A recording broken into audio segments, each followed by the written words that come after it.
Bonjour à toutes, bonjour à tous. Nous vous proposons d'écouter dans un instant une rencontre enregistrée vendredi 17 mars 2023 à la librairie Ombre Blanche à Toulouse avec le cinéaste et producteur Luc Dardenne qui, avec son frère Jean-Pierre, réalise depuis les années 90 des films toujours salués et primés comme Rosetta ou L'Enfant. Il présentait ce jour-là le 3e volume de Au dos de nos images, paru aux éditions du Seuil, collection Librairie du XXIe siècle, en dialogue avec Franck Lubé, responsable de la programmation de la Cinémathèque de Toulouse. Bonne écoute.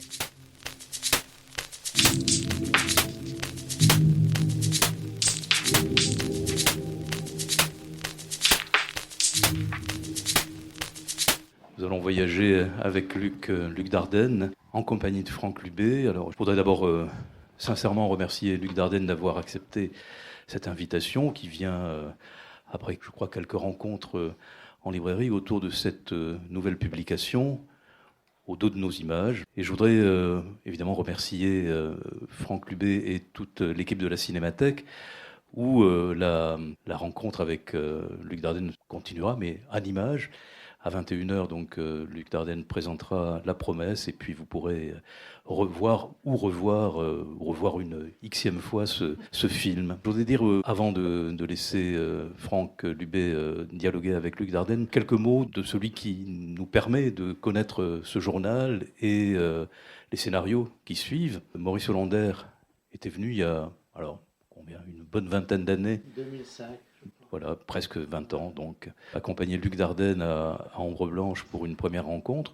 Luc Dardenne me disait tout à l'heure qu'il est venu, il doit le savoir précisément, 2 fois à Toulouse, dont une fois à Ombre Blanche, et suivi d'une projection probablement à Utopia. Maurice Hollander, qui a été fondateur de bien des choses, d'une revue qui s'appelait Le Genre Humain, puis on va dire presque une maison d'édition, ou une maison d'édition dans l'édition, dans les éditions du Seuil, la librairie du XXe puis du XXIe siècle. Maurice Hollander nous a quittés au mois d'octobre dernier.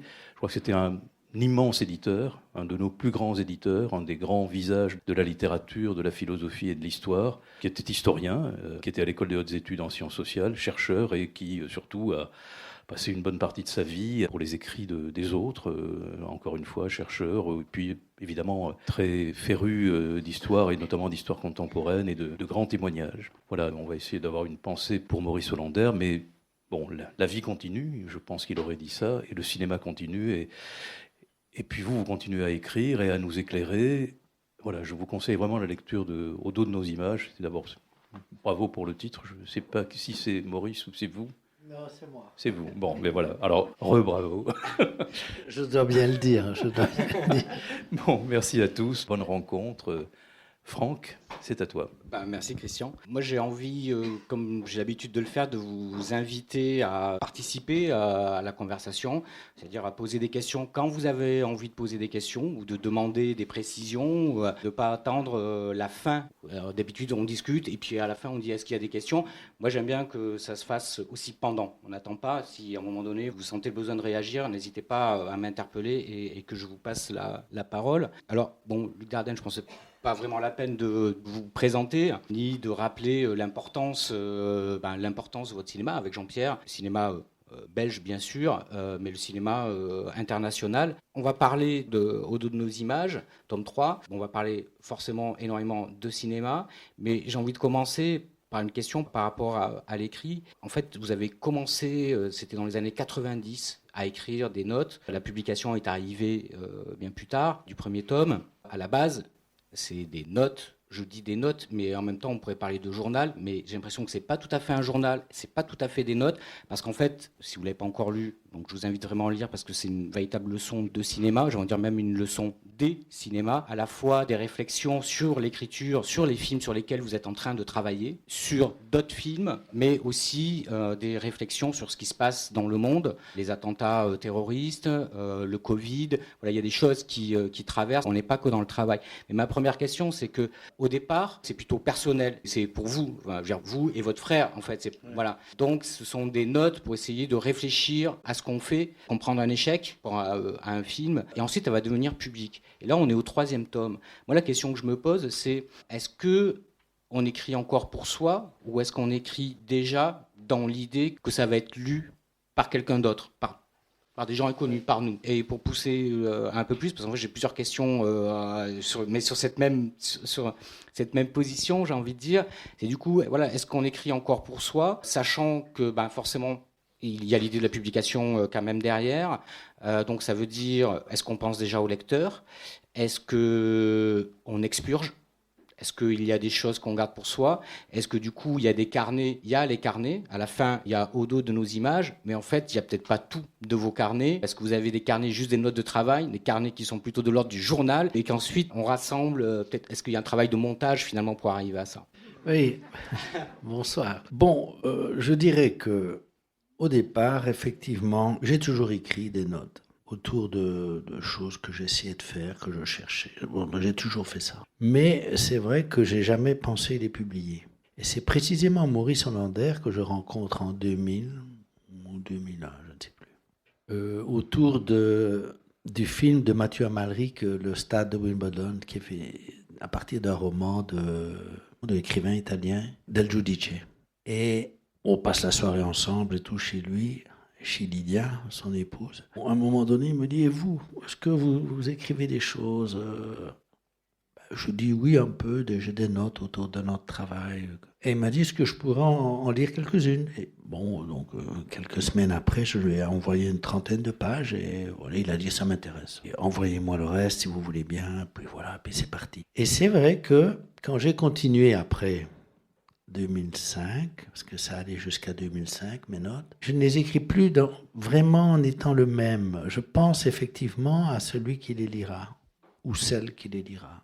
Ça, c'est certain. Mais est-ce que ça change quelque chose? C'est quand même autour de nos problèmes, des questions que je me pose, de savoir pourquoi faire ça, pourquoi on fait des films, pourquoi.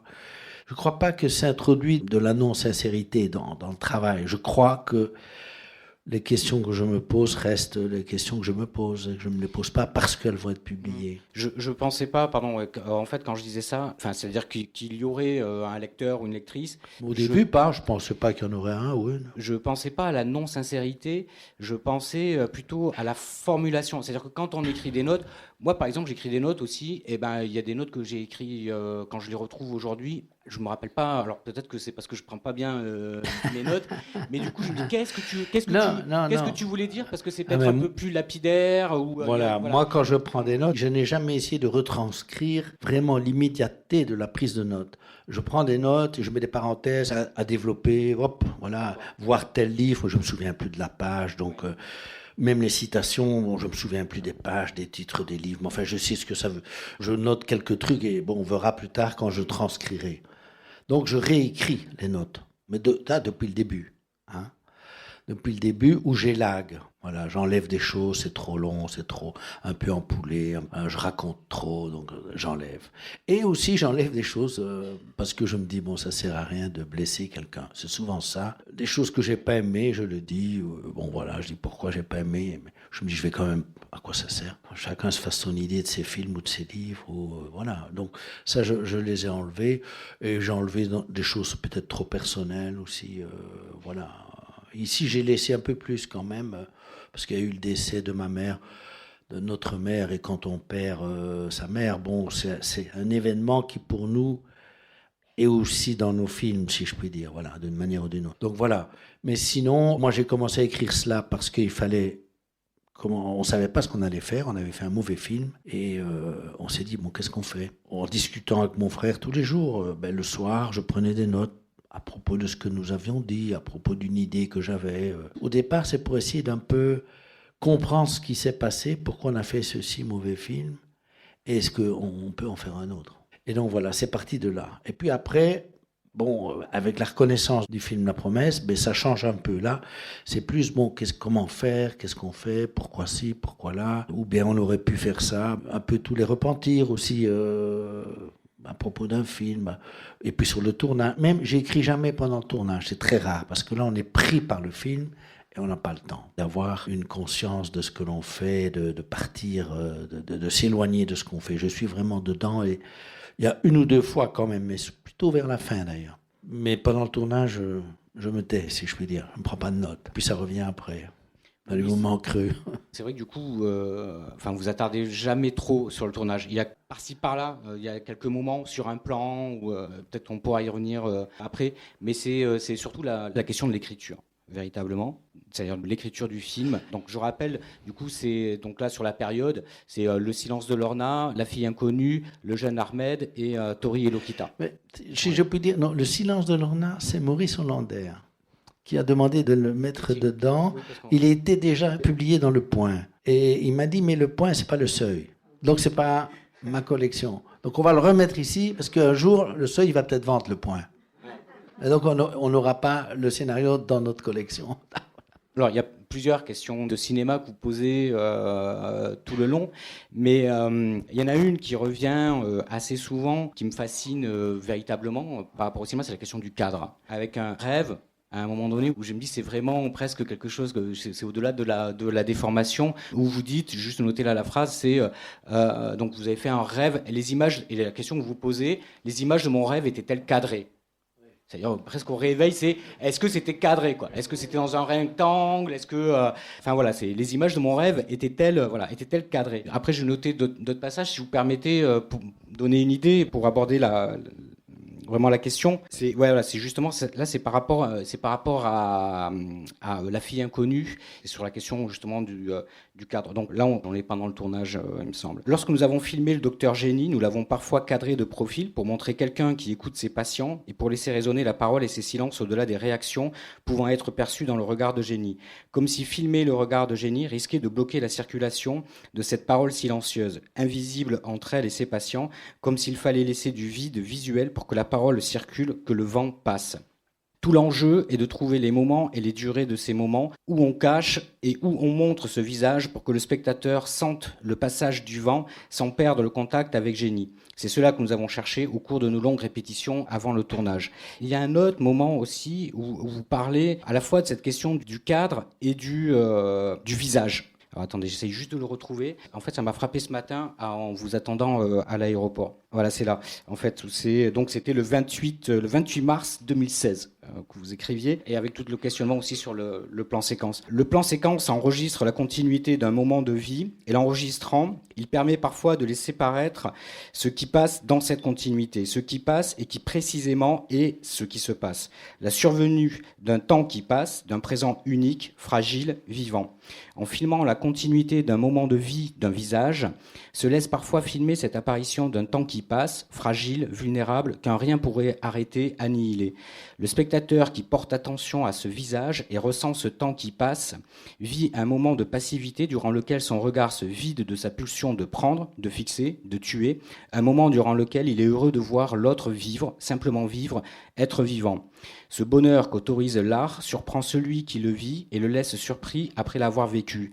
Il n'est pas réductible à une parole après coup, du style « c'est un beau moment », il passe à côté de ce type de phrase affirmative. Si une phrase intérieure survenait, ce serait plutôt le constat d'une ignorance, d'un flou, d'un débordement. Il s'est passé quelque chose, mais je n'arrive pas à dire ce que c'est. Et vous faites appel à l'art, et cette question du visage, le cadre, le regard, j'ai l'impression que c'est le cinéma qui le permet. Ce matin, quand je vous attendais, il y avait une jeune fille, elle était dans une robe printanière, elle attendait quelqu'un qui arrivait par le même avion que vous. Et elle ne tenait pas en place. Elle tenait pas en place, elle se tenait le visage, elle avait des moments vraiment de grand sourire. J'avais l'impression qu'elle allait même presque par moments exploser en larmes. Elle était dans une excitation, parce que quand même, je attendais bien un quart d'heure, 20 minutes, et elle était là. Elle était dans ce temps-là. Et je me disais, elle attend son amoureux, son amoureuse, mais en tout cas, voilà, elle attend quelqu'un qu'elle aime. Et intérieurement, je me disais, pourvu que Luc n'arrive pas avant la personne qu'elle attend, parce que je veux voir. Et en fait, c'était très décevant, parce que donc c'était un jeune homme qui est arrivé. Et là, elle a bondi, elle a couru, elle lui a sauté dans les bras. Ils se sont comme ça enlacés. Et en même temps, j'ai trouvé ça assez, assez normal quelque part. Alors que tout le temps qu'il y a eu avant, il y avait quelque chose, et sur son visage. Et je me rendais compte qu'en fait, j'essayais de regarder, mais qu'en même temps, j'osais pas parce que je n'osais pas la dévisager, parce que je trouvais ça irrespectueux. Et en même temps, j'étais complètement fasciné par la manière dont elle était et son visage.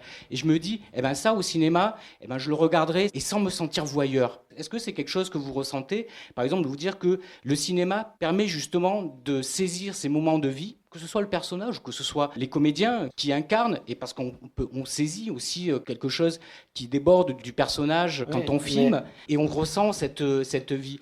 Et on le ressent en tant que spectateur. Est-ce que vous, en tant que metteur en scène, vous le ressentez? Comment dire, quelle est la frontière, quelle est la limite? Comment vous le sentez? Mais c'est-à-dire, pour reprendre l'exemple de la jeune fille, je crois que tous et toutes, on sait que le désir est plus intense et plus crée un suspense, une attente, et que c'est plus intéressant que quand il est satisfait. En tous les cas, à voir. Je ne parle pas de le vivre, ça c'est autre chose, mais je parle de l'œil qui le regarde. Et ce que nous, on essaie de faire, c'est de créer cette tension, cette montée du désir ou de l'attente ou du secret qui ne se dit pas, etc., etc. Et que quand on arrive au moment où la chose se dénoue, on aurait plutôt tendance à ne pas la filmer ou être de dos. Ne plus voir la jeune fille en train d'embrasser son amoureux. Ou, voilà. On mettra la caméra où il y aura un pilier qui empêchera de bien voir. Alors qu'on aura attendu ça. Mais c'est pour que le spectateur le vive, l'invente, continue de l'inventer, parce que, comme vous dites, il y a une banalité dans la rencontre. Mais en même temps, il y a des choses bien aussi dans la banalité. Mais ça dépend des cas. Mais je dirais que je préfère que le spectateur ou la spectatrice invente cette rencontre au moment, enfin, participe à l'invention en tous les cas, et que les corps n'expriment pas trop, qu'ils ne disent pas trop la satisfaction ou le bonheur de cette rencontre, mais que ça reste justement quelque chose de... On ne connaît pas vraiment, ça nous échappe un peu, c'est pas là, on ne peut pas l'affirmer. Je ne sais pas ce que le jeune homme a fait, je ne sais pas dans le dos de qui je me mettrais, mais en tous les cas, je cacherai un peu. Voilà. Disons qu'en fait, il aurait fallu que vous arriviez avant. Et comme ça, on serait parti, et je serais, voilà, on serait resté comme ça dans le mystère. Non, mais c'est difficile de filmer l'amour. Mais alors, il y a peut-être aussi la surprise. La jeune fille n'attend pas vraiment, elle est là, elle regarde, elle prend. On va pas dire une cigarette, c'est terminé, on peut plus, mais elle va prendre un café. Ou, non, en l'occurrence, elle est allée aux toilettes à un moment donné. Ou elle va aux toilettes. Et voilà. Je me suis dit, elle était déjà dans un tel état, enfin vraiment d'attente. Et je me suis dit, et je la vois passer, je la vois aller aux toilettes. C'est un enfant là, presque qui attend, qui va. Et je me suis dit, qui n'en peut plus, qui doit aller. La personne qu'elle attend va arriver et elle n'est pas là pour l'accueillir, alors que. Voilà, ça c'est un autre scénario. Elle court après parce qu'il est parti. Non, mais ce que je voulais dire, c'est qu'elle n'est pas là, puis bon, il y a une surprise. C'est-à-dire, si on ne filme pas l'attente de quelque chose, on peut en filmer la surprise de l'arrivée de ce quelque chose. On essaye de faire cela aussi, si vous voulez, de filmer les choses et de faire en sorte que la caméra se trompe, n'aille pas dans le sens, on sait, nous, ce qui va arriver, évidemment, puisqu'on le met en scène, on reconstitue, forcément, on n'est pas dans ce que vous avez vécu, là, ça se passe au présent.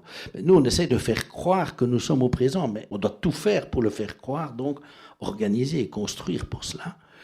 Et je dirais que ce qu'on essaie de faire avec notre caméra, c'est justement de ne pas être dans le sens, même dans l'angle, où la chose va venir. Et que tout d'un coup, hop, le personnage nous emmène. Mais nous, on ne va jamais voir avant. On est toujours après, toujours un peu en retard sur nos personnages. Pour avoir cette surprise. Mais alors ça, du coup, ça se prépare aux répétitions. Oui. Voilà. C'est-à-dire qu'aux répétitions, il y a quelque chose qui se passe. Et du coup, c'est quoi? Répétition. Et après, c'est de se dire... on répète avec une caméra et on construit.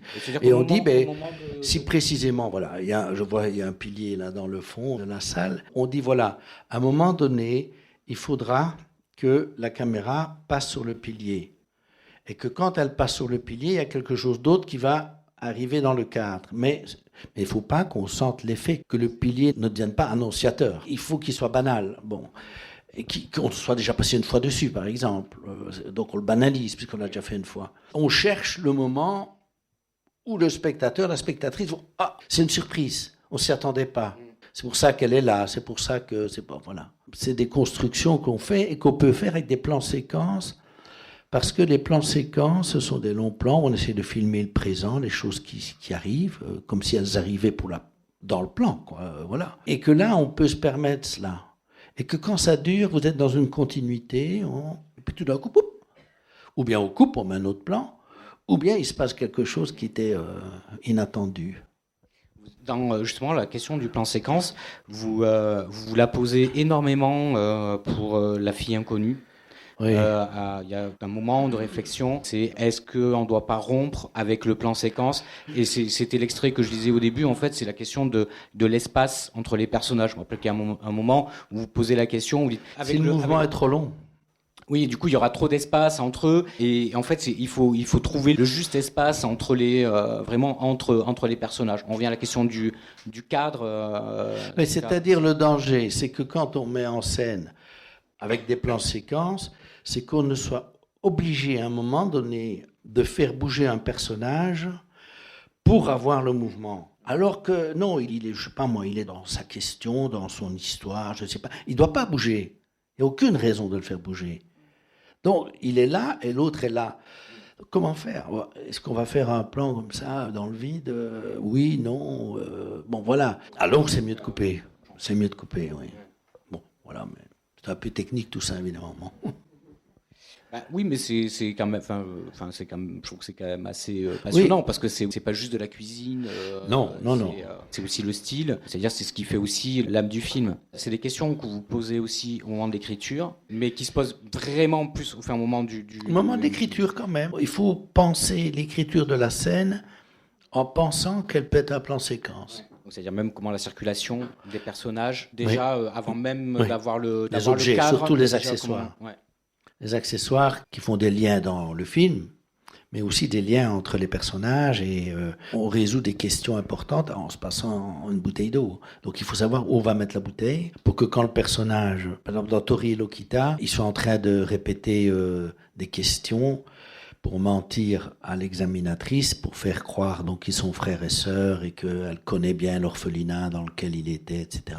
À un moment donné, sa mère l'appelle, on va de l'autre côté, elle téléphone à sa mère, puis elle revient s'asseoir. On avait mis la bouteille d'eau de l'autre côté, parce que c'est là que le petit on lui a dit, tu la poses là, comme ça, quand tu vas lui demander si elle veut avoir de l'eau, on va repartir avec toi, on t'aura toi seul, et puis on reviendra avec toi seul. Donc on rythme le plan en prenant 2 personnages, puis un, puis l'autre, et puis on repart avec un. Enfin, c'est une question de rythme qui convient ou qui ne convient pas. Si on les a tout le temps, tous les 2, on est plutôt en plan fixe. Et si on peut bouger avec l'un, donc là, ça nous permettait de bouger avec l'un, d'aller chercher la bouteille et de revenir avec la bouteille. Il avait le temps de l'ouvrir, on était sur lui. Pareil, du coup, alors là je reviens plus vraiment à l'écriture des personnages, en fait, parce qu'on est au moment d'écriture, et notamment sur le jeune Ahmed, avec de grands moments de doute. Si vous permettez, j'essaie de retrouver juste des passages que j'avais notés, que je trouve vraiment très intéressants. Donc c'est le 2/11/2017.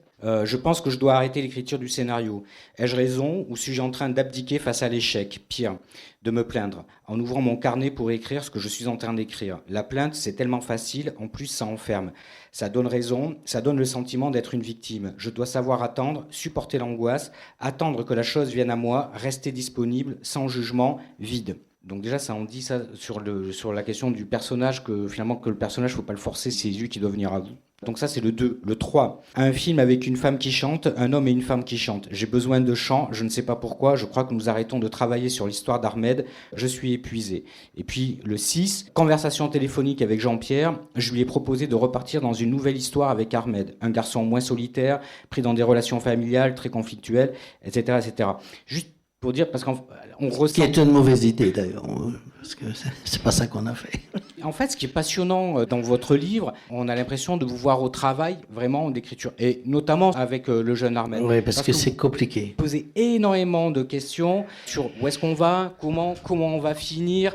Il y a beaucoup de changements et on sent toutes ces questions de doute, peut-être de tout arrêter, et puis finalement, quelques jours après, on revient. Il y a beaucoup d'allers-retours, et c'est presque, j'ai envie de dire, enfin c'est peut-être pas très bien de dire ça comme ça, parce que c'est pas le mot juste, mais non, c'est pas plus intéressant que le film, mais c'est aussi intéressant que le film, parce qu'en fait, on voit les différents possibles et on voit tout ce qu'il y a. Un film, en fait, il arrive pas comme ça. Et on parle juste de la question d'écrire. Enfin, c'est fascinant parce qu'on a l'impression d'être pas dans votre tête, mais d'être avec vous dans vos doutes, tous les questionnements, d'essayer de trouver non pas des astuces, mais ce qui est juste et ce qui doit être juste.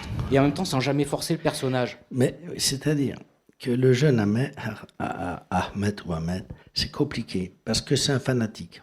Et le fanatique a pour caractéristique de vouloir votre bien, de n'avoir aucune conscience du mal et de penser que si vous n'êtes pas comme lui, c'est vous qui avez tort. Donc comment, puisque la dramaturgie, là, en théâtre ou en cinéma ou en littérature, c'est quand même que des personnages entrant en contact se modifient les uns les autres, d'une certaine façon. Mais lui, comment le modifier puisqu'il est imperméable, absolument imperméable, sinon il n'est pas fanatique, s'il est perméable à l'autre. Donc c'était tout le problème, c'est qu'on n'arrivait pas à le modifier dans la construction des rencontres, dans l'intrigue qu'on essayait de mettre en place.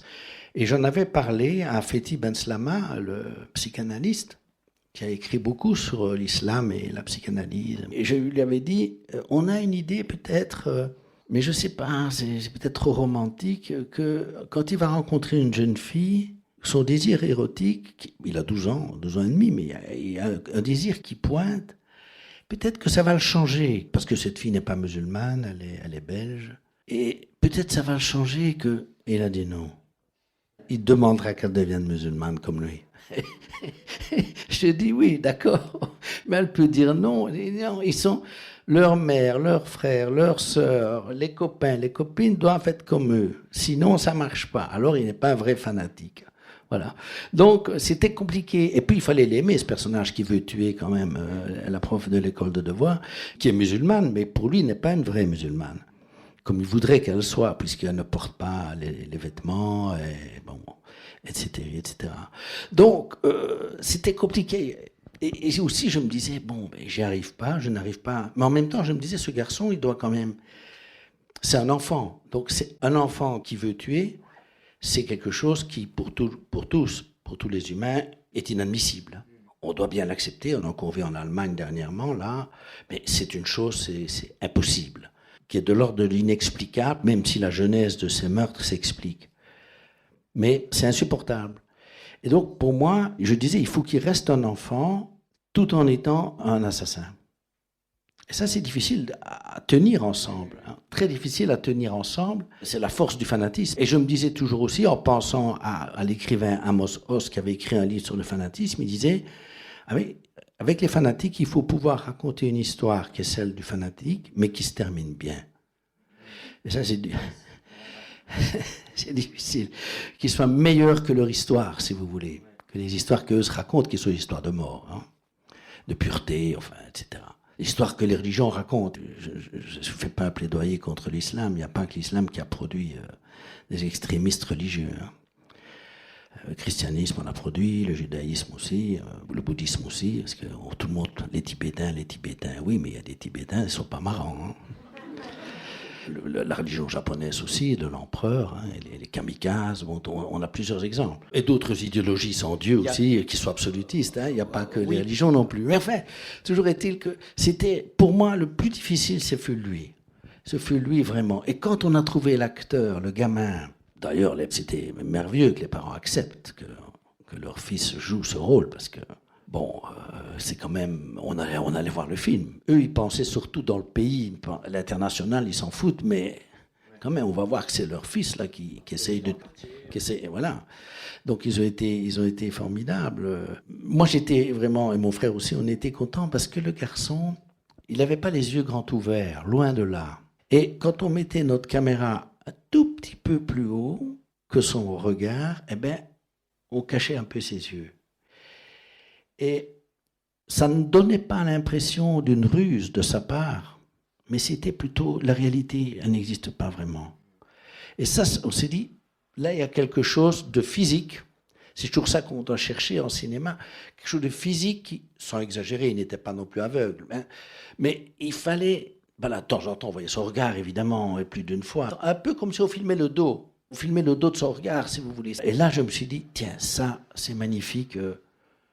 Alors qu'on ignorait qu'on allait choisir ce garçon. On ne l'a pas choisi pour ça. Mais il se fait que, bon, un enfant de 12 ans, dans le dernier film, c'est la même chose. Il sait plus ou moins ce qu'il fait. Son père, sa mère ont lu le scénario, ils en ont parlé ensemble, on en a parlé avec eux. Mais nous, on ne parle jamais vraiment des personnages avec les acteurs. On ne dit pas, attention, le personnage, il est comme ci, pas comme ça. Si à un moment donné, bon, il rit alors qu'il n'y a aucune raison, là, on lui dira, mais ça ne s'est jamais produit. Ce qu'il y a, c'est, je crois que le fait de jouer avec d'autres, pour lui, personnellement, pour l'enfant, pour y dire, donc l'acteur, hein, le fait de jouer avec d'autres, d'avoir été l'ami de l'acteur principal, enfin l'acteur principal c'est lui, mais de l'autre acteur, son imam, celui qui l'endoctrine, d'avoir joué ensemble, d'avoir regardé, d'avoir parlé beaucoup aussi avec lui de plein de choses, dont le rôle. Je crois que ça l'a beaucoup aidé, ça l'a beaucoup amusé aussi, parce que quand on a 12 ans, on parlait des mômes de 12 ans. Sur un plateau, non.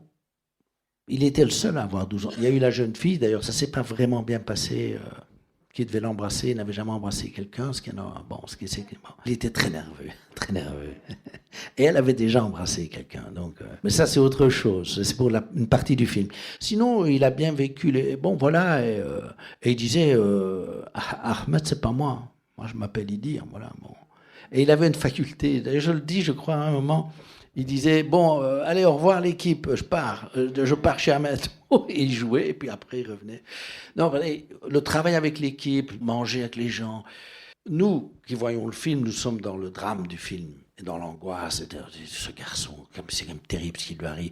Mais on filme jour après jour, on mange ensemble, on discute, on rigole, on fait si on devient ami de l'un, de l'autre, il apprend un jeu à l'un, qu'il doit apprendre un jeu. Voyez, jouer, c'est autre chose que vivre. Pour un acteur. Mais vraiment. Parce qu'on pourrait croire qu'un acteur de 12 ans, il confond. Il risquerait de... Mais non. Ni dans le dernier film, la même chose, le petit. S'amuser, courir, bon. Voilà. Et Jérémy, la promesse, Jérémy, il nous a dit, parce qu'on l'a revu, il a joué dans... Il a dit, j'ai jamais compris ce qui se passait. J'ai compris que mon père était un salaud. Bon, à part ça, il dit... Je faisais ce qu'on disait, puis il allumait une cigarette. Il dit, je n'ai jamais bien compris cette histoire. Sauf quand j'ai vu le film, que j'avais 17 ans. Oui, parce que quand même la particularité d'un film, c'est que le tournage, il est découpé, il tourne sur des séquences. Enfin, je veux dire, on n'a pas forcément, même si on a lu le scénario, on n'a pas la même réception quand on travaille sur le film au moment du tournage que nous, spectateurs, où on a la continuité, où tout est déjà bien construit. Non, puis on identifie l'acteur au personnage. Voilà. On ne fait plus la différence. Ouais. Enfin, j'espère. Sinon, c'est que le film est raté.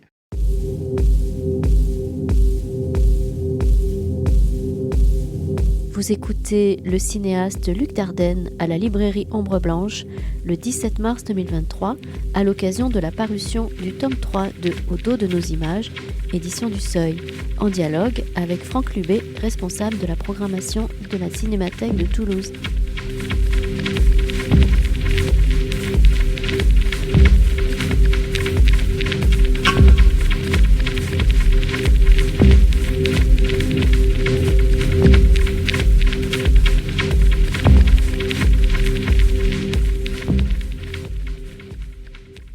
Est-ce que, du coup, sur cette question, ça revient aussi, mais c'est dans votre manière d'écrire, que le personnage doit venir de lui-même. Là, on parlait, c'est un cas particulier, mais il me semble que, je crois que c'est aussi pour La fille inconnue, où vous parlez aussi, peut-être c'est le personnage d'Eugénie, il y a des moments où ça marche pas, et il me semble que vous écrivez, il faut que le personnage vienne de lui-même, presque il faut l'accueillir. Enfin, c'est presque le personnage va prendre vie et avec lui le film. Mais il faut qu'il prenne vie. Je crois que tout cinéaste dirait la même chose.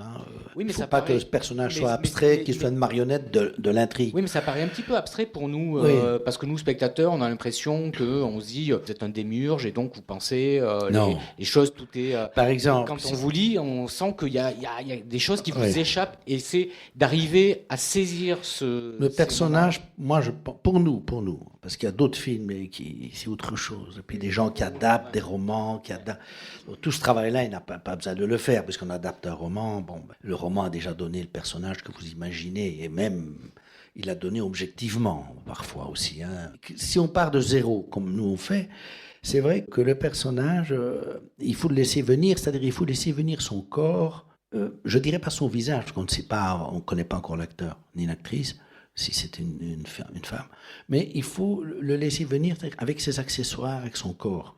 C'est-à-dire, il court, il marche, il tombe, il est fébrile, il est non, plutôt massif. C'est tout ça qui vient. Le gamin au vélo, c'est une histoire. On nous avait raconté parce qu'on a un film qui a fait la campagne contre la peine de mort au Japon, ce qui est le fils, et que le Parti socialiste japonais a utilisé pour l'abolition de la peine de mort, qui n'est toujours pas abolie. Et là, on a rencontré une juge de la jeunesse qui nous a raconté l'histoire d'un garçon qui avait été à l'orphelinat, son père l'avait déposé, il n'était jamais venu le rechercher. Ce garçon, à 18 ans ou 21, je ne sais plus, sort de l'orphelinat et il trouve un père de substitution dans un chef de bande et il commet quelque chose de grave pour être aimé par ce chef, etc. Donc on avait un canevas et on s'est dit, tiens, on pourrait raconter une histoire comme ça, mais on va introduire la personne que ce garçon n'a pas rencontrée qui aurait pu faire en sorte qu'il ne commette pas d'irréparable. Cécile de France, Samantha, la coiffeuse, c'est elle qui va être ce personnage. Mais ça, c'est l'intrigue générale. Mais le personnage, le gamin, on le trouve quand on trouve qu'il a un vélo. Et l'idée est venue du vélo comme quelque chose.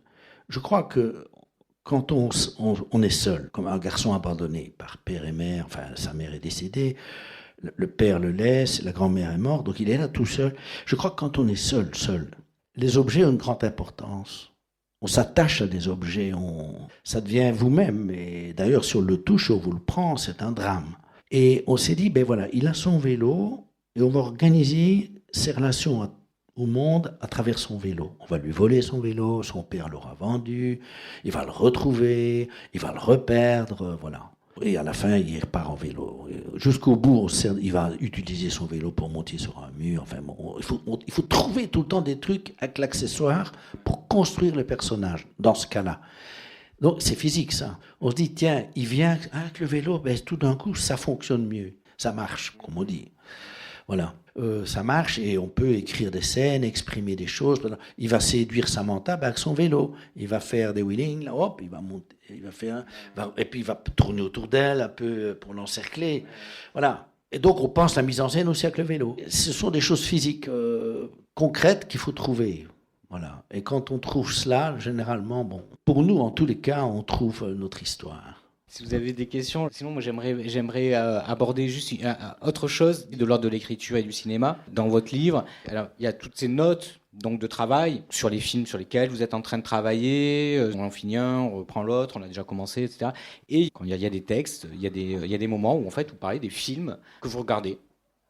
Vous en regardez beaucoup et donc vous en parlez. Et je voudrais, juste pour lire un passage, parce que je sais pas, je me dis si vous avez un peu de temps, vous devriez faire de la critique. Donc c'est sur le samouraï. 17 juillet 2017. Je viens de revoir, entre parenthèses DVD, Le Samouraï de Jean-Pierre Melville. Face à chaque porte, juste avant de l'ouvrir, Jeff Costello marque un quasi imperceptible temps d'arrêt. La mort se tient derrière la porte, elle l'attend. Il le sent, il nous le fait sentir. La mise en scène qui ne se sépare pas de la direction d'acteur est dans les détails. Je disais à l'instant. Un détail qui dans ce film fait exister un corps en relation avec l'invisible, le hors-champ absolu, la mort. Voilà. Et donc, c'est juste une note pour vous. C'est une vraie critique, simple, sur un film, un point de vue, et c'est extrêmement riche. Il y en a juste un autre derrière. Pardon, allez-y. Non. Donc là, c'est le 13 août 2017. J'ai vu la grande parade de King Vidor. Très beau. Des détails, des choses très concrètes dans les scènes d'amour. Le petit dictionnaire, le chewing-gum. On sent les corps. Magnifique scène de séparation avec Mélissandre qui s'accroche à la jambe de James monté sur le camion. Et James qui, depuis le camion, qui s'éloigne, lui jette sa chaussure qu'elle ramasse et serre contre sa poitrine. C'est une scène très forte de l'histoire du cinéma. Présence des corps aussi très forte dans les scènes de guerre. Dans la scène du trou avec le soldat allemand que James épargne. L'inverse d'une apologie de la grande parade, un hymne à sa riposte, à la petite parade de la vie, de l'amour. Ça donne envie de revoir le film, véritablement. Et je trouve que c'est extrêmement synthétique, parce que là, on est proche vraiment de la note personnelle. Moi, c'est le genre de choses que je peux écrire des fois quand je regarde un film pour garder en tête, pour une programmation future. Enfin, voilà, et c'est ça, quoi. Oui, ce sont des choses que je note parce que je trouve ça extraordinaire. Et je me dis, bon, je vais conserver, c'est un point de vue. Moi, je n'ai pas lu, évidemment, toutes les critiques qu'il y a pu avoir sur le film, donc peut-être que je répète quelque chose qui a déjà été dit, peu importe. Je le répète pour moi. Pour moi, c'est pas répété. Je veux dire, je l'écris pour moi. Et puis, quand je l'ai relu, je me suis dit, ben oui, c'est intéressant de l'indiquer. Et puis, on ne sait jamais, En relisant ça, parce que mon frère, c'est ça qui est particulier aussi, c'est que mon frère, il se souvient parfois mieux que moi. De vos notes. Oui, et il me dit, pourquoi est-ce qu'on ne repartirait pas de ça dont tu avais parlé, dont on avait parlé déjà ensemble, peut-être oralement.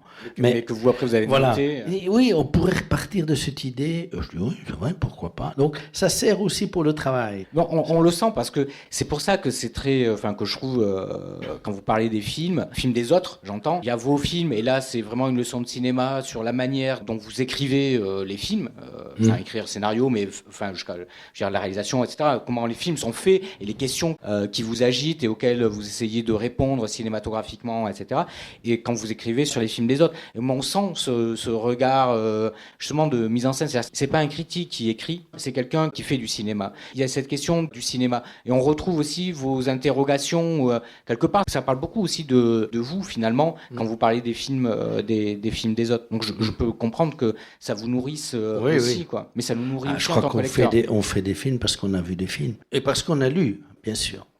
Bien sûr. Parce que la lecture, c'est un moment de grande solitude où on imagine beaucoup de choses. Il y a beaucoup de choses et puis des détails. Il y a des écrivains et des écrivaines qui savent voir les détails des choses. Moi, je suis en train de lire, je connaissais pas, si je connaissais de nom, mais j'avais jamais lu Joyce Carol Oates. Et je la lis. C'est très noir, moi j'aime beaucoup. C'est pas optimiste. Loin de là. Mais c'est formidable.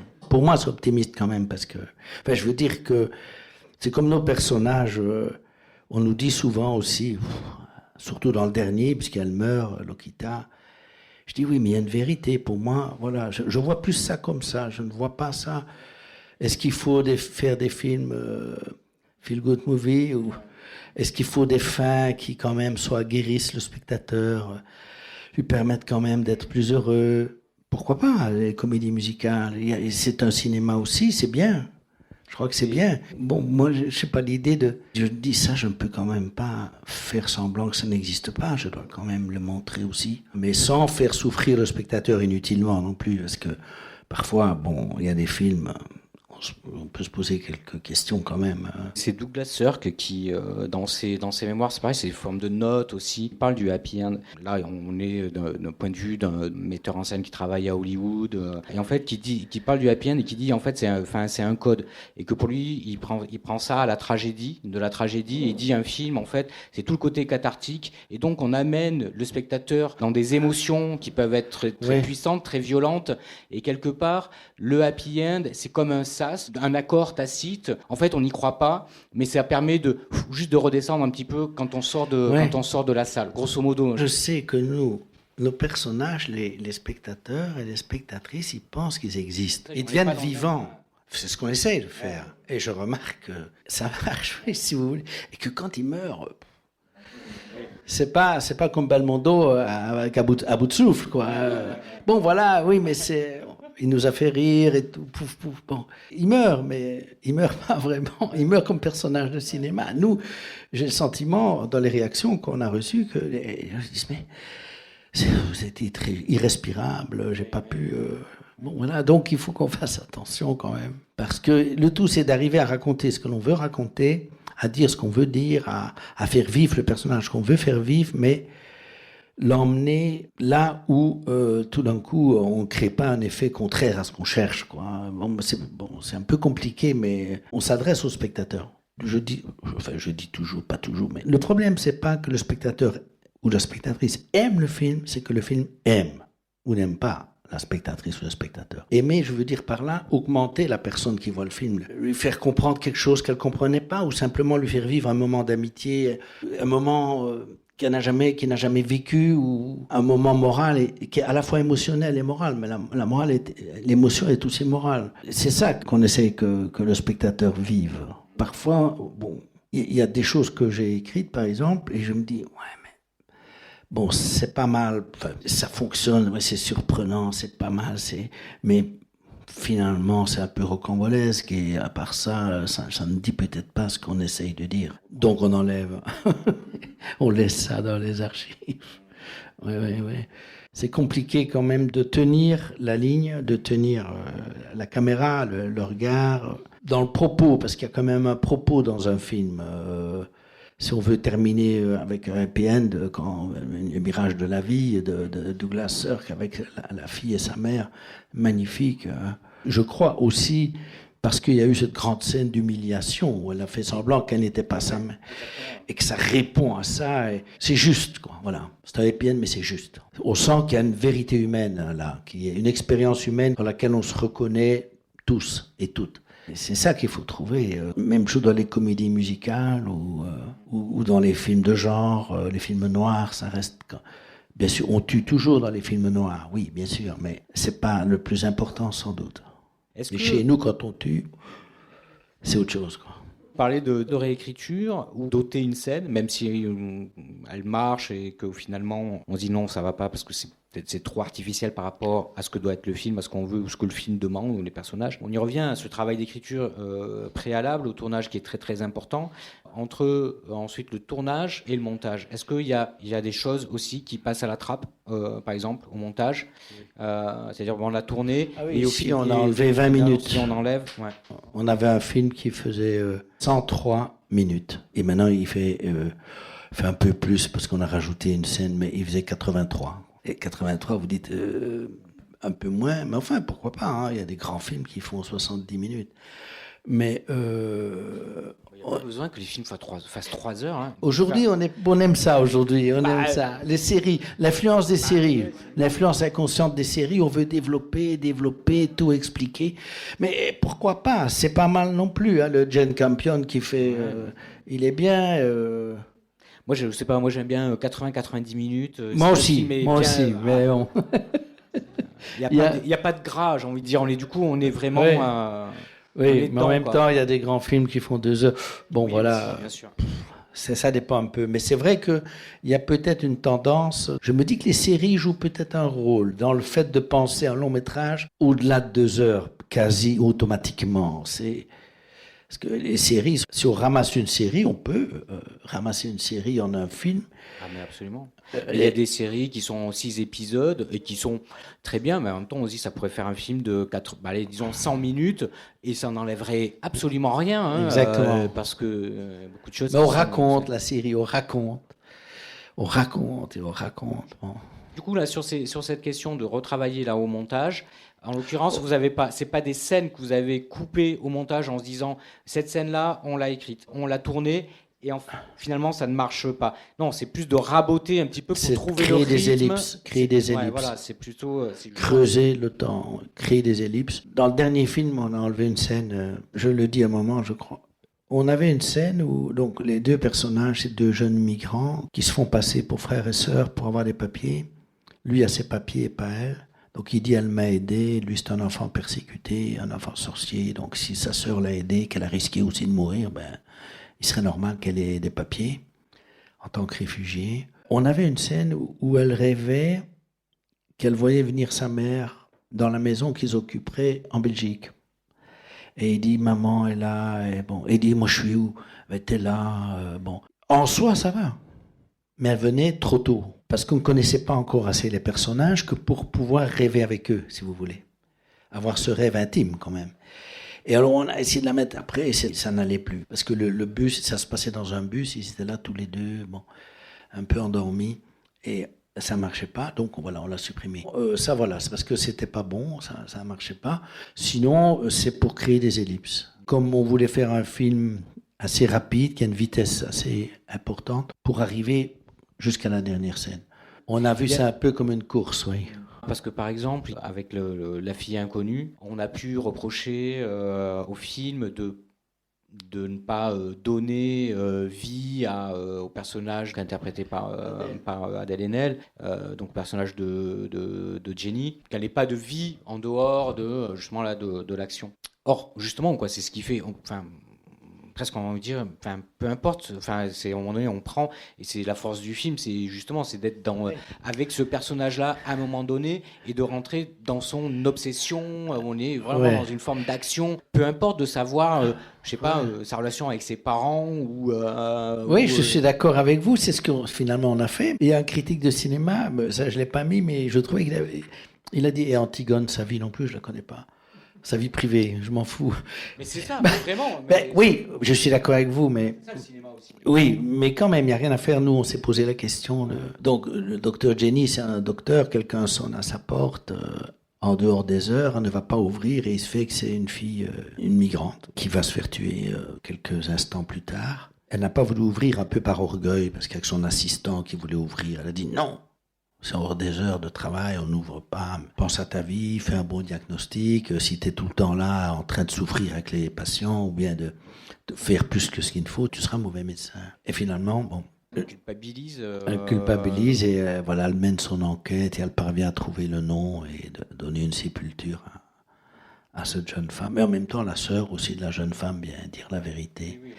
Et là, c'est autour de la vérité. Mais c'est vrai qu'on s'est posé la question en disant peut-être qu'elle est trop abstraite et que le spectateur va voir ça un peu comme une démonstration, si vous voulez, comme une parabole, ou bien et pas comme si elle n'était pas vraiment vivante. Vous voyez ce que je veux dire, elle exemplifie quelque chose, un problème, mais elle n'est pas vraiment complexe. Mais vraiment, vraiment complexe, pas parce qu'il y a une manière de donner au personnage des petites choses concrètes pour la rendre plus... C'est un peu les critiques qu'on a eues et... On s'est dit, bon, peut-être que ces gens ont raison, mais bon, voilà, vous savez, moi je ne suis pas sûr, parce que j'ai construit quand même la famille, le copain, tout ça. Et je me disais, finalement, dire qu'elle va, disons, se séparer de son copain parce qu'elle s'occupe de la fille inconnue, je trouvais ça un peu... Mais en même temps, bon... Parce que presque ça fait un peu artifice et j'ai envie de dire, et presque ça nous dévie en fait de l'histoire. Parce que c'est ce que vous dites, oui, mais oui. On peut dire, elle risque d'être abstraite. Oui, mais d'un autre côté, en fait, le personnage à l'écran, et en plus donc avec Adèle Haenel, il est incarné véritablement. Et en plus, c'est un personnage qui est dans l'action. Donc en fait, presque on se pose pas la question, on s'en fout de savoir est-ce qu'elle a un petit copain ou quoi, parce qu'on y croit et on est avec. C'est presque justement ces petites choses derrière qui perdraient l'attention en fait, parce qu'on voudrait la rendre plus humaine et finalement elle serait peut-être moins incarnée, paradoxalement. Peut-être.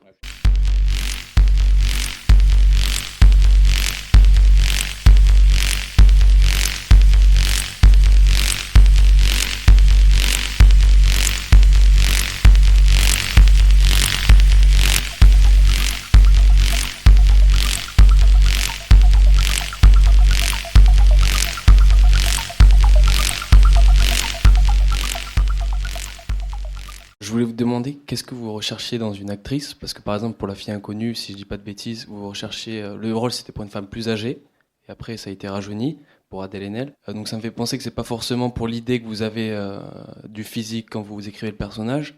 Donc c'est ça. Est-ce que vous recherchez aussi la capacité de création d'un acteur? Est-ce que vous laissez la création de l'acteur pour le personnage? Qu'est-ce que vous recherchez dans ces personnages d'actrices forts que vous avez beaucoup? L'histoire avec Adèle, c'est... En fait, on rencontre Marion Cotillard pour jouer le rôle du docteur, qui a 40 ans. Et on parle du scénario à Marion Cotillard. Puis Marion Cotillard, je sais pas, elle fait un film, elle rentre chez elle, je sais pas exactement ce qu'elle fait à ce moment-là, mais nous, on change d'idée, de film. On se dit, on va faire un autre film. On verra si Marion est encore intéressée. Et on fait 2 jours, 1 nuit. On lui envoie le scénario, on dit, tout a changé. Vous n'êtes plus médecin, vous êtes une ouvrière d'une petite entreprise de panneaux solaires. Et elle nous a répondu, magnifique. Et donc voilà. Et après, on repart sur le médecin et on pense encore peut-être que Marion pourrait le faire. Pourquoi pas tourner 2 fois? Elle était OK, d'accord. Et on pense de nouveau à elle. Et puis, on se dit, mais le médecin, on pense qu'il doit être plus jeune. J'ai pas oublié pourquoi. Et par hasard, on rencontre Adèle Haenel. Elle a un prix là où on a un prix. Et donc, on se trouve. Elle est à SACD à Paris. Voilà. C'est ça. Elle avait un prix, je ne sais plus avec qui, avec une autre fille, je pense. Et nous, donc, on la voit au resto. Mais on ne mange pas avec elle, mais on la voit. Et on la regarde. Et bon, voilà. Et tout d'un coup, elle est devenue une médecin, Jenny. Et on est rentré, on a dit, tiens, ce serait bien elle. Elle le ferait bien avec son sourire, un peu sa naïveté, comme ça, ses grands yeux. Moi, ce que j'aimais bien chez elle, mais Marion l'aurait fait aussi. Enfin, je veux dire, d'autres actrices l'auraient fait, mais elle avait ça, comme elle l'est, elle était en tous les cas à ce moment-là, c'est qu'elle ne se regarde pas. Elle est là. Et on s'est dit, bon, voilà, elle pourrait le faire et c'est une beauté, si vous voulez, non narcissique, à aucun point de vue, quoi. Mais on l'a filmé quand même aussi de profil, parce que l'idée de profil, on parlait tout à l'heure, bon, un peu comme dans les tableaux du Quattrocento, on a les gens de profil qui se regardent et le regard du spectateur est là entre les deux et il invente le contenu. Il est marqué la visitation ou l'annonce faite à Marie. Ben, on voit, mais c'est nous qui chargeons cela, nous spectateurs du tableau. Ben, on essaie de filmer un peu comme ça, pour ne pas qu'elle accuse les gens, qu'elle les oblige à dire la vérité, mais c'est ça que la parole circule entre les deux personnages et on n'est pas sur un visage où elle viendrait s'arrêter, si vous voulez. C'est ça qu'on essaie de faire dans le film. Et c'est pour ça que ça peut paraître pour certains spectateurs ingrat, parce qu'il dit, mais où est le visage? Elle est toujours de profil. Et puis son oreille, on s'intéressait beaucoup à l'oreille, puisqu'elle écoute, elle est médecin, elle est bon. Et que j'ai un oncle médecin, et quand je lui téléphone, il dit toujours, j'écoute. Il dit jamais allô. Et encore aujourd'hui, parce qu'il est très âgé, mais j'écoute. Bon, voilà, c'est l'universitaire de la famille. Ouais. Et voilà, elle nous plaisait beaucoup. Donc on a rajeuni le docteur. C'est pas sa on savait bien qu'elle était capable. Vous comprenez ce que je veux dire? C'est comment elle nous apparaît. C'est ça qui compte. Et Marion, voilà, on l'a vu dans des films très différents. Elle fait des choses très différentes, hein, depuis La Chanteuse, Edith Piaf, Mais quand on l'a vue, là, on a senti quelque chose, voilà. On s'est dit, elle le fera bien. Elle le fera bien. Et il ne fallait pas jouer sur la séduction quand elle va voir les autres ouvriers et ouvrières. Elle était magnifique, elle reste en elle. Mais j'aime beaucoup quand elle dit, parce qu'à un moment donné, elle est hospitalisée, parce qu'elle a voulu se suicider avec les cachets et tout. Elle fait un lavage d'estomac, elle est sauvée et tout. Elle est là sur un lit et elle veut téléphoner et elle dit, il n'y a pas de réseau ici. Et ce triplique, parce qu'elle l'avait déjà dit dans la vie, parce qu'on était dans un endroit où il n'y avait pas de réseau. Elle disait, mais il n'y a pas de réseau ici. Ça m'a, je ne sais pas pourquoi, mais ça m'a fait beaucoup rire quand elle a dit ça, quand on l'a filmé, quoi, qu'elle a dit, mais il n'y a pas de réseau ici. Ce qui était vrai en plus, c'était un hôpital où il n'y en avait pas. Mais actrice formidable aussi. Hein. Donc on savait bien qu'elle serait capable. Donc c'est plutôt ça, comment elle vous apparaît. C'est ça le principal. Vous êtes à l'origine d'une des ellipses les plus déstabilisantes de l'histoire du cinéma, dans Le silence de Lorna, et j'aimerais bien savoir comment elle est arrivée, cette ellipse. Eh bien, elle est arrivée parce que le film est construit sur le faux pour dire le vrai, puisque c'est un faux mariage, c'est un mariage blanc, mais le spectateur tout au début croit que c'est vrai, puis il comprend qu'il y a quelque chose qui n'est pas... C'est un couple étrange, avec l'échange d'argent, etc. Il reste faux, mais vrai pour la police, enfin pour les autorités, etc., etc.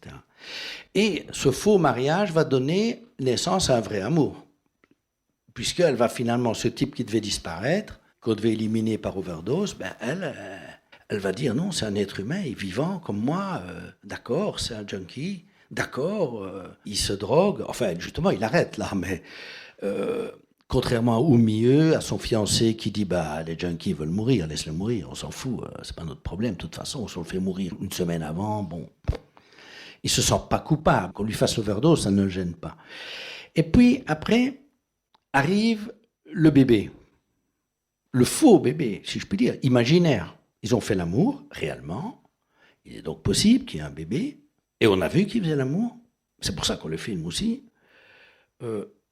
Le bébé n'existe pas, puisque l'échographie, sauf si on ne croit pas en la science, mais il y a des échographies, nous a-t-on dit, qui parfois se trompent, mais c'est quand même rare, surtout qu'il y en a deux. Enfin, on le fait à un moment où elle aurait un enfant déjà depuis au moins 3 mois, donc là, quand même. Et elle dit si, c'est le bébé de Claudie, alors qu'on pense qu'il n'y en a pas. Donc c'est imaginaire. On s'est dit, mais pourquoi est-ce qu'on montrerait le meurtre d'overdose, donc c'est la mafia qui pratiquait, c'est un fait divers, hein, c'est parti d'un fait divers, la mafia albanaise à Bruxelles qui à l'époque donnait des nationalités belges à des prostituées albanaises qui après mariaient des Russes de la mafia. Bon, c'est tout un truc.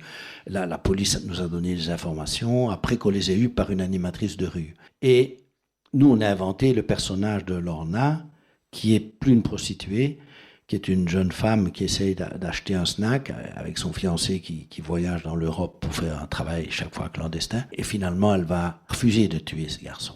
Elle va refuser qu'il meure. Elle ne le tuait pas de ses propres mains, mais elle savait quand même qu'il allait mourir. Elle refuse. Et donc, on s'est dit, mais pourquoi montrer? Et c'est là qu'on a eu l'idée, comme l'enfant imaginaire, comme le faux. C'est un faux bébé, mais qui va provoquer du vrai. Puisqu'il va foutre en l'air tout le plan des mafiosi, du russe qui dit « Mais non, moi je ne marie pas une femme enceinte. Je ne vais pas donner de pension alimentaire à ce bébé. » Et nous savons qu'il n'existe pas, mais elle fait quand même tout changer. Un enfant dérange beaucoup de choses quand il arrive, souvent. Mais là, l'idée même de l'enfant dérange beaucoup de choses. Et on s'est dit, on ne va pas non plus montrer l'assassinat. On va prendre sa mort à travers les vêtements qu'elle a, dont elle s'occupe depuis le début du film, quasi. C'est juste quand elle dira à la morgue qu'on ne verra pas le cadavre, mais nous, spectateurs, on apprend qu'il est mort. Par les gestes de douceur, il nous semble, en tous les cas, elle choisit une chemise, elle choisit un pantalon, elle prend ce qu'il y a de mieux, elle va même acheter une chemise. Donc ça veut dire qu'elle a beaucoup d'attention pour ce garçon. Elle l'aime, sinon elle ne ferait pas ça. C'est une scène, avant d'écrire, parce que là, le silence de Lorna, ça a été un peu compliqué. Je dis à mon frère, le bébé, il n'existe pas. C'est un bébé où elle se sent coupable et elle crée la douleur. Il n'existe pas, le bébé. Il existe psychiquement, si je peux dire, mais il n'existe pas, elle ne va jamais accoucher. Et c'est à ce moment-là que l'idée de cacher le faux, le vrai, que tout ça se met en place et qu'on construit l'histoire. Ce qu'on avait dans l'histoire, qu'on a enlevé, c'est 20 minutes, parce que la police nous avait expliqué tout ce qui surveillait chez les gens qui étaient soupçonnés de faire des mariages blancs. Ça va du frigo à ce qu'il y a dans le frigo, les lits dans la maison, les messages, les SMS, les voisins, j'ai vu, j'ai pas vu, enfin, il y a beaucoup de choses. Et là, on avait fait, ils faisaient tout, nos deux personnages, comme s'ils faisaient vraiment. Donc on se dit, mais ils s'aiment là, ils font ci, ils font les courses ensemble, ils se prennent en photo, ils ont des photos de mariage dans la maison, il y a tout ce que la police surveille. On avait fait en sorte que voilà. Ça, on a enlevé, on s'est dit, c'est trop, on va commencer plus tard. Voilà. Oui, c'est vrai que c'est une forte ellipse. Et Jérémy qui meurt, donc on tourne dans la continuité, et quand il a dit, j'aimerais quand même, parce qu'il n'était pas habitué à mourir, la première fois qu'il meurt. Et il a dit, j'aimerais quand même qu'on fasse une petite fête. On a fait une petite fête. Bonjour. J'avais une question. J'avais écouté auparavant un podcast présenté par Adèle Van Rett sur les chemins de la philosophie, et vous aviez parlé de votre acquaintance avec la pensée d'un philosophe Lévinas, et ça remonte à quelques années déjà. Et je voulais savoir comment avait évolué un peu votre approche de cette pensée avec vos nouveaux films. J'ai toujours un livre de Lévinas dans mon bagage. Je lis toujours et relis. Moi, je l'ai connu un peu. Il est venu donner cours en Belgique. Puis on devait faire un film dans lequel il intervenait, donc je suis allé chez lui. Et sa pensée a changé ma vie. La découverte de sa pensée a changé ma vie. Il y a des rapports, mais mon frère ne dira pas ça. Et je ne dirais pas qu'on applique la pensée de Lévinas dans nos films, c'est pas ça. Mais les personnages, quand même, ça joue un rôle. Ça joue un rôle. En tous les cas, pour moi, j'aime bien de relire aussi Lévinas quand je cherche un film, quand j'essaye de trouver un personnage. Je me demandais juste aussi, dans vos films plus récents, est-ce qu'il y a eu un changement de point de vue sur cette pensée ou... Non. Simplement, la question du meurtre, de tuer, de ne pas tuer, tout ça, ça vient de là. Mais dans le dernier film, la chose qui a changé, c'est que ce sont les deux migrants qui sont les personnages principaux. Alors que dans La Promesse, par exemple, c'est Olivier et son fils qui sont les principaux par rapport à Amidou qui est mort en tombant et sa femme qui vient le chercher, croyant qu'il est vivant, quoi. Donc c'est les migrants qui sont devenus les personnages principaux. Je dirais que c'est ça le changement. Mais on peut retrouver, pour moi, je dis bien, je parle que pour moi, parce que Jean-Pierre ne dirait pas ça, mais pour moi, dans La Fille inconnue, on retrouve aussi les personnages, si je puis dire, les personnes dont parle Lévinas, la situation éthique, morale. Deux questions très rapidement.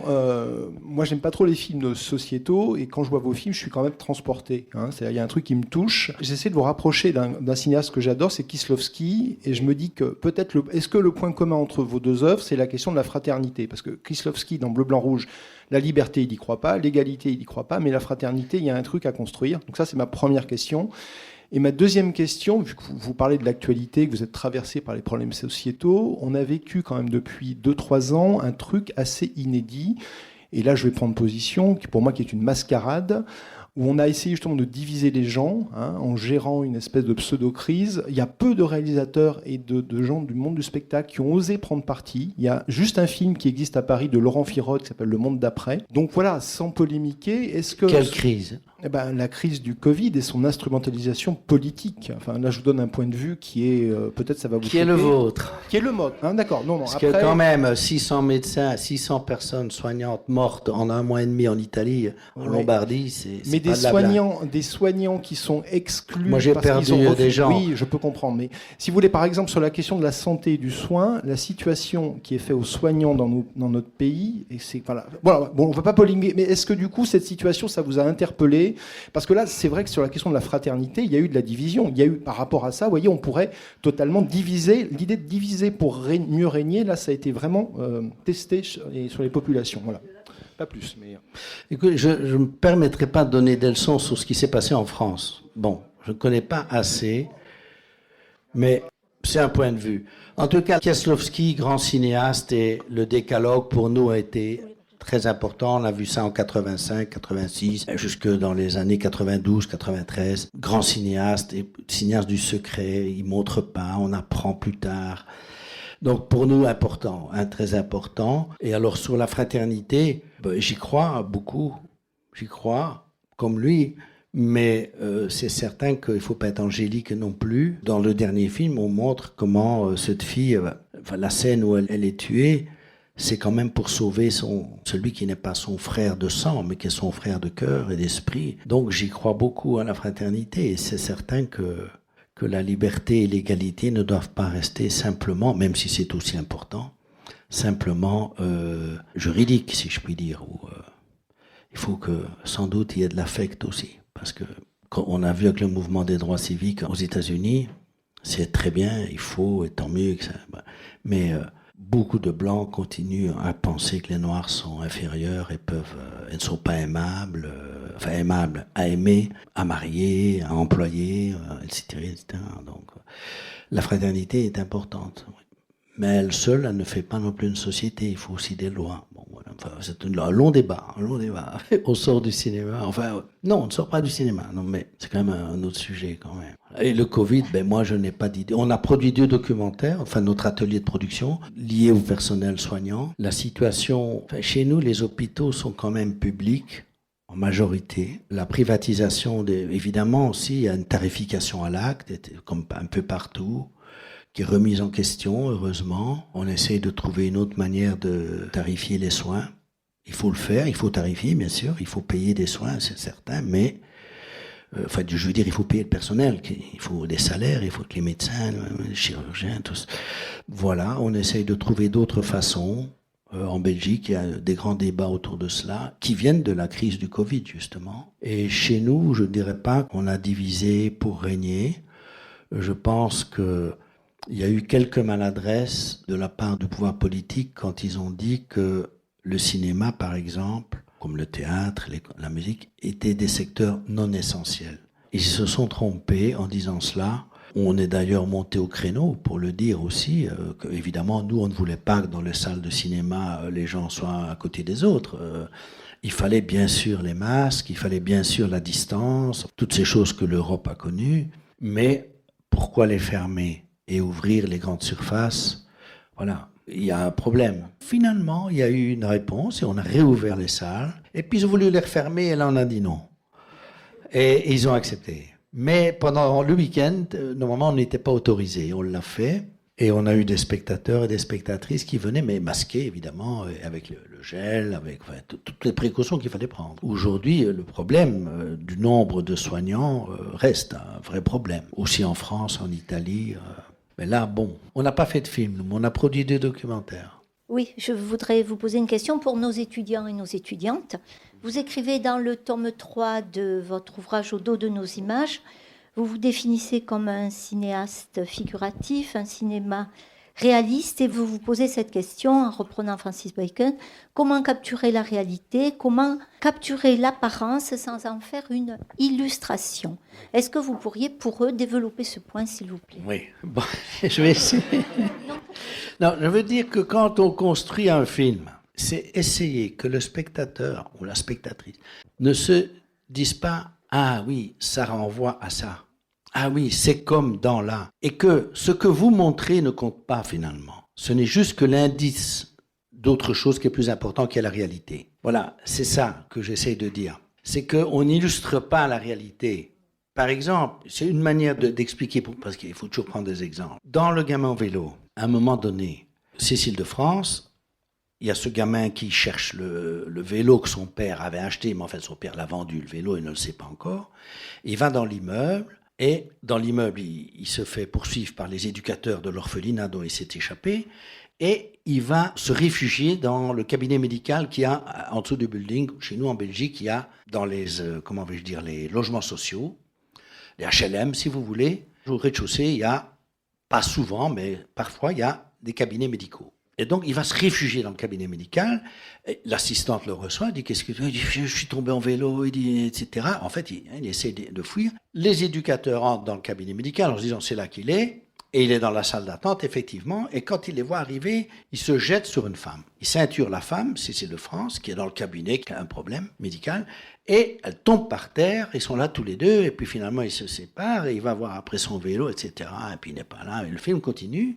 Et beaucoup plus tard, Cécile de France va prendre le gamin chez elle, en famille d'accueil, va retrouver son vélo aussi, d'abord, et à un moment donné, le gamin, parce qu'il est attiré par il veut partir, il est attiré par un jeune gangster qui est aussi un orphelin. Et il dit à Cécile de France, « Mais pourquoi tu m'as pris en famille d'accueil ?» Et elle lui dit, « Tu me l'as demandé. » Il dit, « Oui, mais pourquoi tu as répondu oui ?» Elle lui dit, « Je ne sais pas. » Évidemment, si on illustre, on dira, « Parce que moi, j'ai jamais eu d'enfant. J'en rêve. Je ne peux pas en avoir. J'en ai perdu un. » Etc. Bon. Nous, ce qui nous intéressait, c'était de faire la liaison avec le fait que le gamin l'avait ceinturé et qu'elle s'était sentie appelée par lui, par sa souffrance. C'est pour ça qu'elle a retrouvé son vélo, sinon elle ne l'aurait pas fait. Elle l'a vu que ce gamin, il s'est jeté sur elle, donc on voulait connecter ça, les deux choses, et pas aller dans la réalité. Mais c'est certain que dans la réalité, il y a peut-être une raison, vous voyez, qui... Là, alors à ce moment-là, on aurait dit, ah oui, voilà, elle devient un personnage de la réalité, ok, c'est une femme qui, si je puis dire, en désir ou en manque d'enfant, bon, voilà. Et ça, on ne voulait pas. Justement, illustrer, voilà, renvoyer à la réalité. On ne sait pas pourquoi elle l'a fait, mais elle l'a fait, si je puis dire. Le geste moral, affectif et moral qu'elle a fait envers le gamin, ben, elle l'a fait. Au point qu'elle s'est même séparée de son copain, qui lui, ce gamin, l'énerve. Et bon, c'est vrai qu'il est très énervant.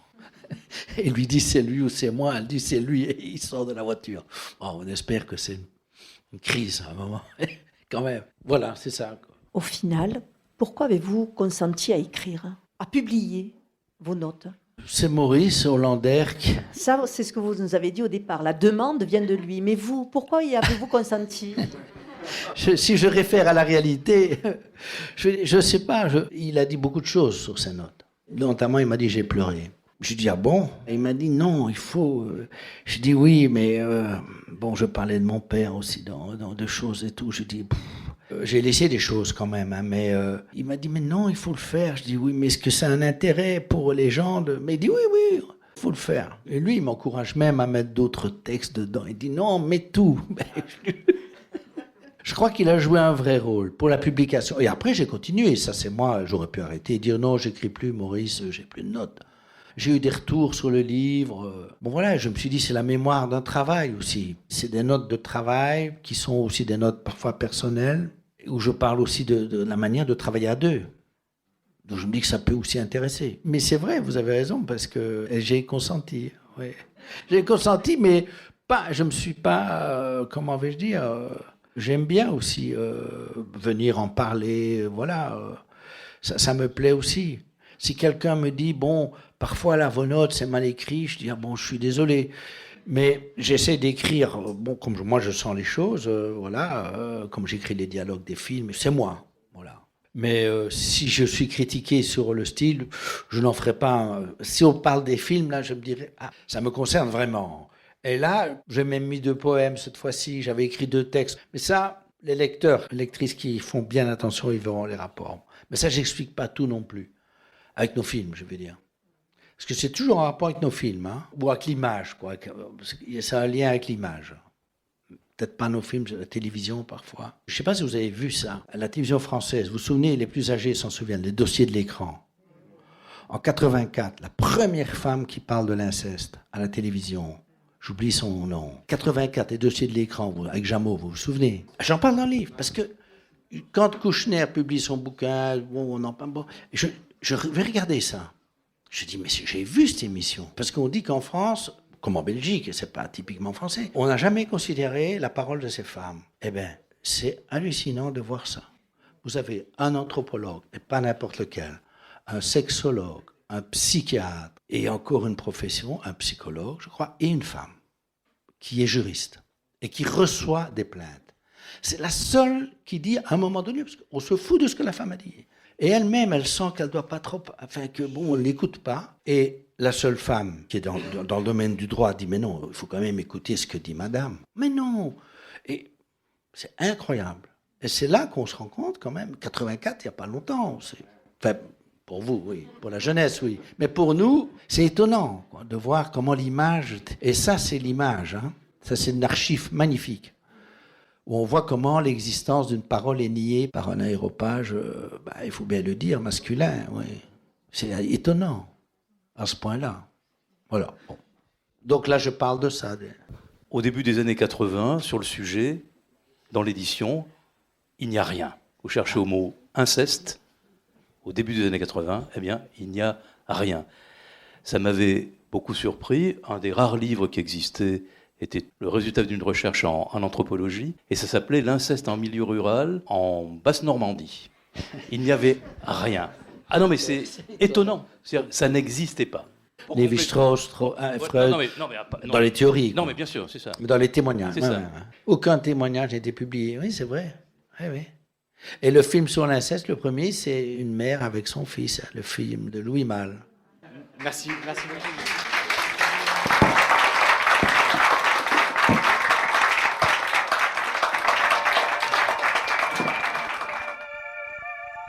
Vous venez d'écouter Luc Dardenne lors de sa venue à la librairie Ombre Blanche vendredi 17 mars 2023 à l'occasion de la publication du tome 3 de Au dos de nos images, paru aux éditions du Seuil, collection La librairie du XXIe siècle, lors d'une rencontre organisée en lien avec la Cinémathèque de Toulouse. Réalisation Radio en collaboration avec Radio Plus et Radio Terre.